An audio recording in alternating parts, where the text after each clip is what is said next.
Hello lovely people, welcome back to my channel. I hope you are all well. So last video on this channel I did one of my come with me to the theatre videos, and it was for this little concert here, and obviously after all of those I always tend to do a review. So guess what we're doing today, my friends? That's right, we're going to talk all things the Addams Family in concert at the London Palladium. So if you want to know my thoughts and feelings on that show, then stick around and we'll get into it in 2 whole seconds.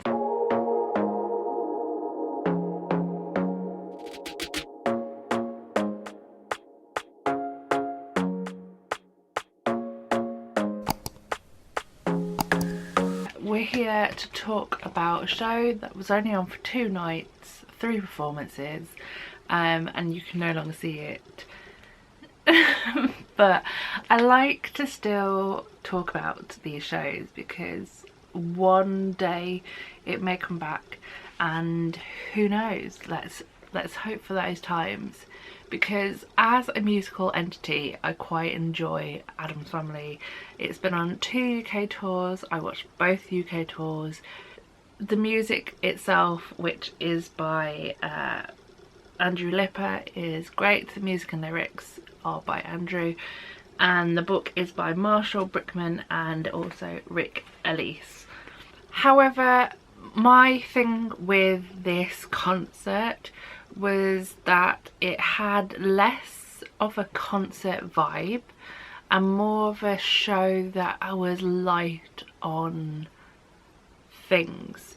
The costumes were there, similar costumes if not the same costumes as UK tours have previously been. Some set was there but not all set.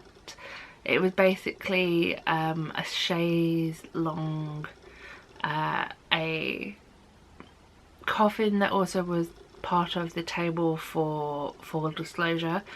What else was there? Oh, and the seat, which is part of the torture devices. However, the back set never changed. So yeah, if you've seen the show before, you kind of got took along with the show. But if you were watching it for the first time as a concert, it kind of felt like something was missing. I don't know how to describe it. It was like less of a concert and more of a light version of the show. And it just makes you think, where does the line between a show and a concert version, like, where does one finish and one start?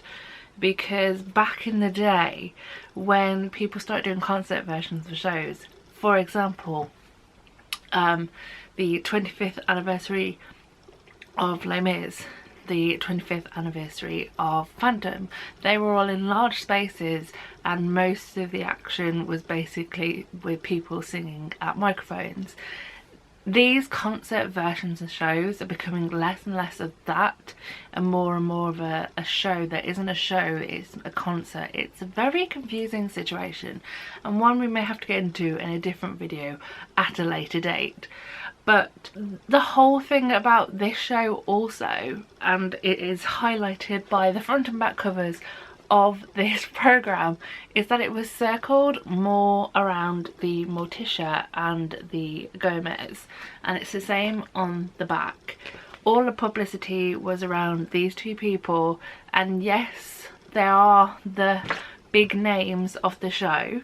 However, I always think that the Addams Family is more about Wednesday and her life and her relationships, and less about Gomez and Morticia. Yet Gomez and Morticia are most of the reason why people booked tickets in the first place, because they got announced first and they were these big names. So it made me kind of on the edge to sit and write these notes, because normally I give some kind of star rating. It doesn't really mean anything to anyone but me. But for this one it made it very tricky, because it's like, do I see this as a concept version of a show, or do I see this as a lighter version of a show that I actually quite enjoy, if that makes sense. But as I've kind of mentioned them, let's talk about the cast first. Now the cast, like I said, was very much centred in publicity and programme on these two people here. Playing Morticia was Michelle Visage, and playing Gomez was Ramin Karimloo. I enjoyed both of their performances together and separately. Obviously it's a concert version, so apart from rehearsals they don't get a lot of time to gel. I enjoyed Michelle in the role of Morticia. Morticia isn't actually in the show a great deal. She has her moments, but then can go off and chill out in the green room for a while.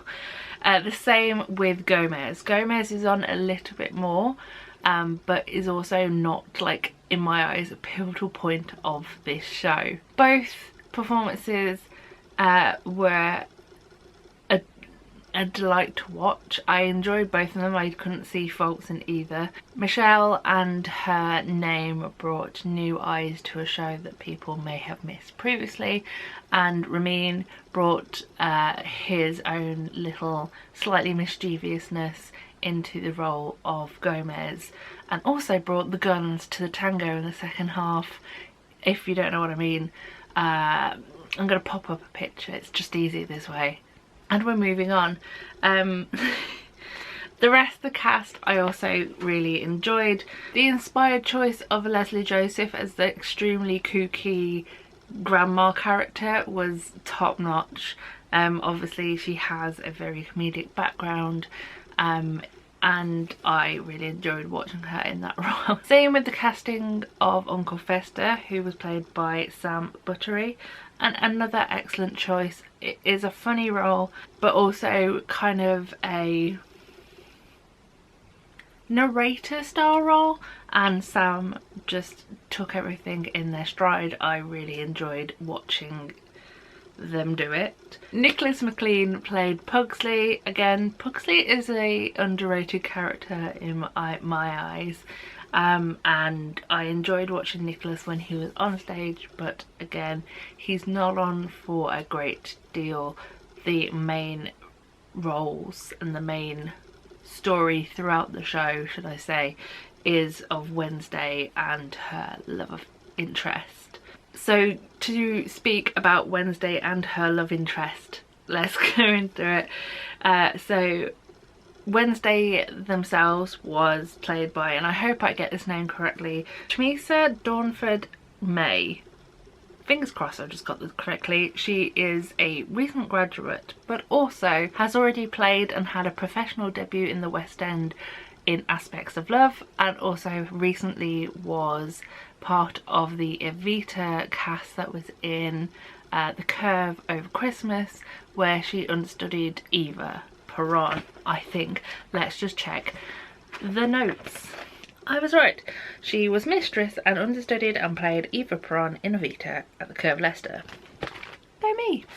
I am aware from previous times listening to the show in situ, but also repeatedly listening to the cast recording from Broadway, that Wednesday is a powerful hitting sing at times, and Theresa did all the amazing things, all the high notes, did them really quite effortlessly at times. The one downside for me for her wasn't actually her, but it was her microphone. There was a few times where it didn't quite work, or there was a cracking noise. I can't quite work out what was going on, but there was sometimes that it kind of took away from her and her vocals, because there was something not quite right in the electrical side of her microphone, which was a shame.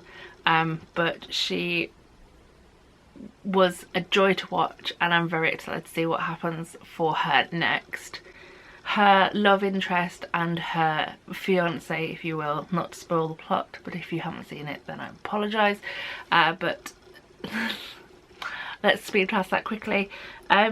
Her love interest in the show was played by Ryan Coppell, who is, in my eyes, of Newsy fame. I never quite gel with the character of Lucas Beinecke. I don't know why. There's just something about that role. I'm just like, not sure. So that obviously has me at a bit of a disadvantage to Ryan for that, and it's my personal preference and I'm sorry, but it was nice to see Ryan on a stage again. Obviously I haven't seen him since Newsies, so it was lovely to see him back. The other three named parts were all past cast members from past cut tours. So you had Dickon Goff as Lurt, you had Cara Lane as Alice Beinecke, and Mal Beinecke was played by Sean Kingsley. It was lovely to see those three back in those roles. Obviously Dickon, I think, did both tours, so to me putting anyone else on as Lurt would have been terrible. Right down to the bum wiggle after the bows. It was just nice to see Dickon back in that role, and the same with Cara and also with Sean.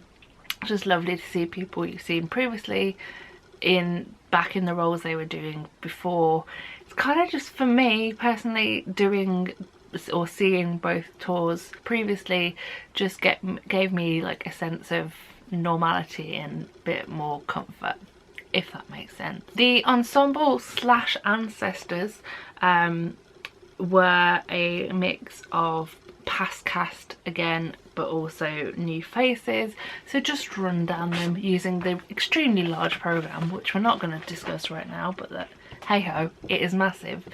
The ancestors were Leroy Boone, Abigail Brody, Gavin Eden, Chloe Gentles, Katie Hutton, Matthew Ives, Jessica Keeble and Castell Parker, and they were all a delight to watch. They all